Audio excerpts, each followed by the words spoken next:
Hey folks, good afternoon. Thanks for jumping in on this masterclass. We'll be here a few minutes talking about inspections and appraisals today. So I just want to jump right in and kind of tell you what they are, tell you how they work, answer any questions at the end. We should be about 10 minutes total. First thing we'll talk about is the home inspection or inspector. So the home inspector is someone who works for you.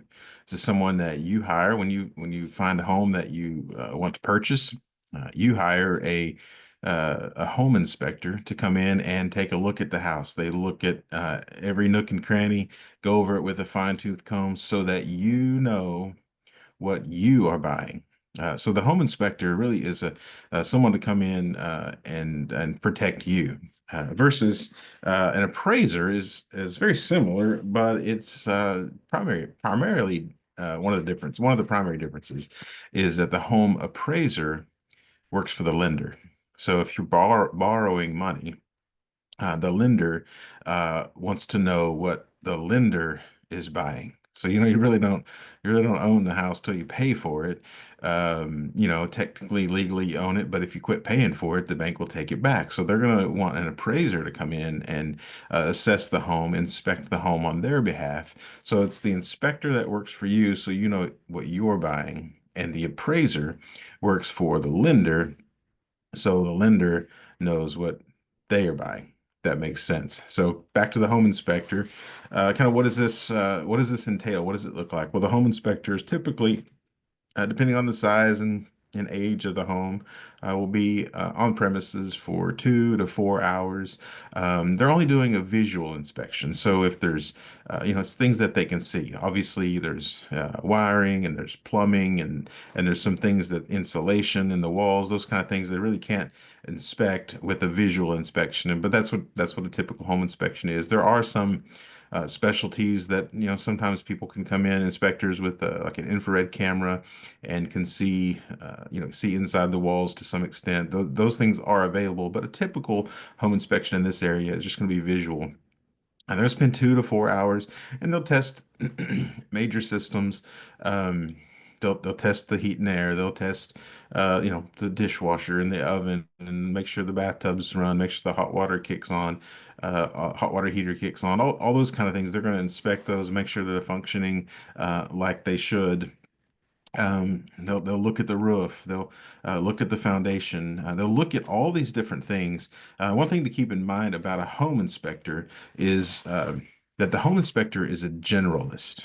So that's not a negative thing, but they're not a heat and air specialist. They have a general basic understanding, maybe even a somewhat advanced understanding of a heat and air system, but that's not their profession. They have a general knowledge, a general understanding of all the major systems in the home, construction types, and sometimes even like the different codes and whatnot. They're gonna know all those things at a very a moderately uh, deep level. Because they're more than just a shallow understanding, but they're also not an expert in each and every one of those fields.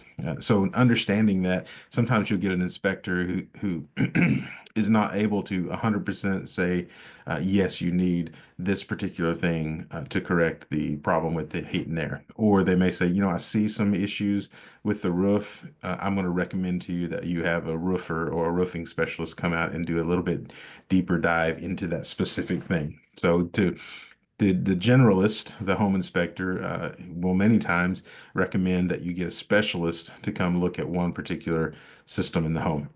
So that's valuable to know because what you're looking for is some of those things, major issues that you might find with some of those systems. So what does the process of appraisal look like? The appraiser comes out usually an hour or less. They'll take some pictures, take some measurements, and a lot of their work happens back in the office when they're looking at comparable sales. So they'll look sometimes several months back to see, if there are similar properties to the one that they're assessing, so they can most accurately give an opinion of the value. And that's what it is. It's again, the appraiser works for the bank, And the bank is wanting them to give them an opinion of the value so that the bank is confident that they're loaning the right amount of money, that they're not loaning uh, over the value of that home. And that's the role of the appraiser to work for the lender and ensure the lender is not over leveraging that home. And they'll look at all kinds of different things, sometimes even inspect some of the major systems. Depending on the loan program that they're working under, there's certain requirements that they come across that they have to inspect, maybe some of the major systems. So that's kind of the difference in the inspector and the appraiser. Um, so the purpose of that inspection, it's so you know what you're buying, but in the functional, practical standpoint, um, talk about discovering major concerns. As you walk through the house, when you're previewing the home, when you're looking at it to consider making an offer, obviously you're visually looking at some things. You may even turn the oven on or test the make sure the water's hot, turn the AC or the heater on, those kind of things. Um, but you're going to have that inspector's going to kind of come in and try to discover any major things. So simple things like a screw loose here, or other minor things. They'll find those too. But the purpose of it is more for you to be a protection for you, so you're not purchasing a property and then finding out unexpectedly, weeks later that you have a major expense that you weren't planning.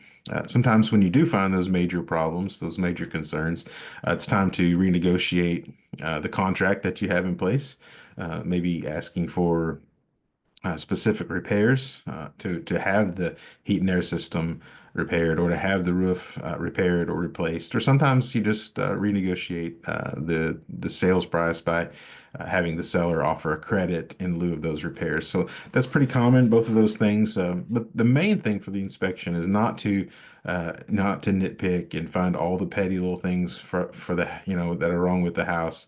And then just ding the seller for a lot of money for all those minor things. It's a protection for you, and can be used as a negotiation tool on the backside if needed, if there are some major concerns that you weren't aware of when you first made that offer. So as we look at the appraisal side of that, again, it's kind of confirm the value for the bank. The bank wants to know they're not loaning too much money, and an appraiser gives the opinion of value, and the bank is satisfied with that. Then the loan can go through as planned. Sometimes you come across a home that maybe you've put it under contract, and the contract price is higher than the opinion of value that the appraiser assigns. So that's an undervalue appraisal. So let's use a simple example. If you have a $250,000 house that you have under contract for 250, but the appraiser gives their opinion of value $10,000 below that at 240,000, then you have a $10,000 gap there that you, as a buyer, you can make that up and just pay the extra 10,000 over your loan. Or you can have the seller, you can renegotiate with the seller for a lower price. Sometimes you meet in the middle. In your opinion, the home at that point was worth 250,000 because you'd made the offer at that price. The appraiser has a different opinion. So sometimes making up the difference in the middle is the solution that ends up happening. Sometimes you just come to the appraisal price, and then sometimes you might end up paying that original contract price. A lot of that is determined by the condition of the market. If there aren't many other options out there for you, it's more advantageous for the buyer, I'm sorry, for the seller. But if there are lots of options out there, then the buyer may say, you know what, I'm not going to overpay. I'm just going to go to find a different property. Another thing that happens with the appraisal is with certain types of loan programs like FHA loan or VA loan or some other type of similar loan programs, there are requirements, condition requirements on the house. Certain things have to function. There can't be any broken windows. There can't be any certain things in disrepair. And the appraisal inspection, so the appraiser is going to come in and make sure that the property checks all the boxes that are required to be checked for the loan to be funded. So that's just a quick overview of inspections and appraisals and how those work. If, anybody has any questions, that's a great couple things that we might could help out with. Um,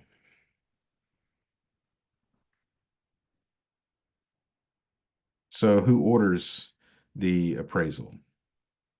Okay, good question. The bank will order that appraisal. One thing that you'll need to be prepared for though is to pay the fee for that. So the fees on those can range. Each appraiser is an independent contractor, and the fee for that can range. I've seen it as low as about $700 up to about 1,000 for a typical home. Depends on location, size of the home, and other factors. But each independent contract appraiser is an independent contractor who sets their own prices. That's about what you could expect. And many times the lender is going to require that to be paid for up front. It's one of those things that you need to plan for as you're planning to purchase a home. You pay your earnest money deposit, and you pay for an appraisal. You pay for any inspections that you want to hire to protect yourself. So that's who hires it. The bank or the bank orders it. You or your realtor can order your home inspection. The bank won't have anything to do with that. And I typically don't recommend that people give the inspection reports to the bank. It just gives the bank an opportunity to, look through even more detail, maybe find problems that really aren't going to be disclosed or not disclosed, aren't going to be made aware of, just because it's not really that big of an issue, but you know, sometimes limited knowledge is better. You don't want to overshare. So in some situations, and that would be one of those situations. So, can I be present? Can I be present for the appraisal? Short answer is for appraisal and inspection. Either one is yes, you can be. Typically, people there's not a need to be there for an appraisal, um, but a lot of times people do want to attend a portion of the home inspection. I typically recommend that if the appraiser starts, let's just say at 10 a.m., that maybe about noon or 1 o'clock, depending on the inspection, would be the time to show up. That gives the inspector time to actually do the inspection and have some information to discuss with you near the end of that process before he or she leaves the property to go and complete the report, which you usually get the same day or the next day. Pretty extensive report with pictures and details about the inspection. So. All right, no other questions I'm seeing in there. So thanks, guys, for joining me today. We'll be doing this again in a couple of weeks on February 27th, talking about pre-approvals and why pre-approvals are needed. So looking forward to seeing you guys then. Have a great rest of your day.